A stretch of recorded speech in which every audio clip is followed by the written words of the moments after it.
कोल्हापुरी चप्पल का design copy करके Prada जैसे लग्जरी ब्रांड्स 1000-1200 की चप्पल 1.25 लाख में बेच रहे हैं। बट क्या आपको पता है इस चप्पल की शुरुआत पहले बेलगावी, निप्पानी, खानापुर, धारवाड़, इंचलकरंजी और उसके आसपास के जगहों से शुरू हुआ, जहां लेदर वर्क इनके डेली अर्निंग्स का एक पार्ट था और इन चप्पल को कोल्हापुरी नाम बाद में मिला है। This is episode 20 of the untold बिस। तो बात है 12th सेंचुरी की, मतलब आज से 1200 साल पहले चमर कास्ट के लोगों ने इन चप्पल को बनाया था किसान और दूसरे काम करने वालों के लिए। उस टाइम पे एनिमल्स की चमड़ी से इनको बनाया जाता था। कुछ डिजाइन नहीं, बस एवरीडे यूज और ग्रिप के लिए 2-4 स्ट्रिप्स रहती थी ऊपर। और ये बनाने वाली कम्युनिटी को पिछली जात का माना जाता था। 5-6 सेंचुरीज तक ना ही ये ज्यादा इम्प्रूव हुए और ना ही इसको सब लोग इस्तेमाल करते थे। और फिर साल 1700 जब भारत में पेशवास और ब्रिटिश का टाइम था, कोल्हापुर और सांगली के लोगों ने इसकी लोकल प्रोडक्शन करके मार्केट में लाना चालू किया। ब्रिटिश ऑफिसर्स और कलेक्टर्स इसकी क्वालिटी और ड्यूरेबिलिटी को देख के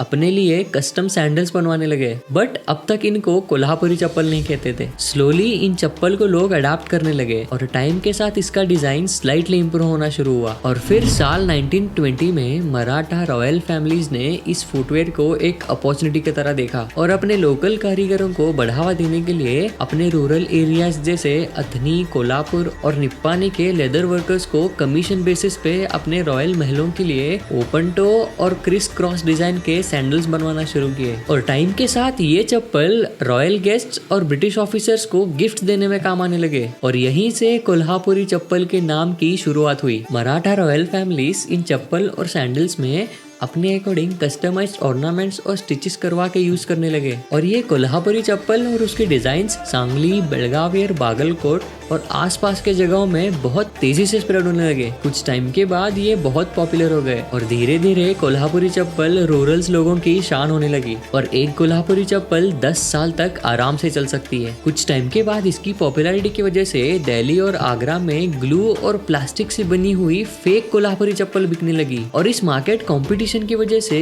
असली चप्पल बनाने वाले बहुत स्ट्रगल करने लगे और लग्जरी ब्रांड्स जैसे हम्स, ज़ारा और प्राडा ने इनकी डिजाइन्स कॉपी किए और इनको क्रेडिट तक नहीं दिया। इन चप्पल बनाने वाले लोगों को पिछली जात का माना जाता था। बट यही लोगों ने आज इंडिया को second largest producer of leather footwears बनाया है। क्या आपको पता था कोल्हापुरी चप्पल के पीछे की कहानी?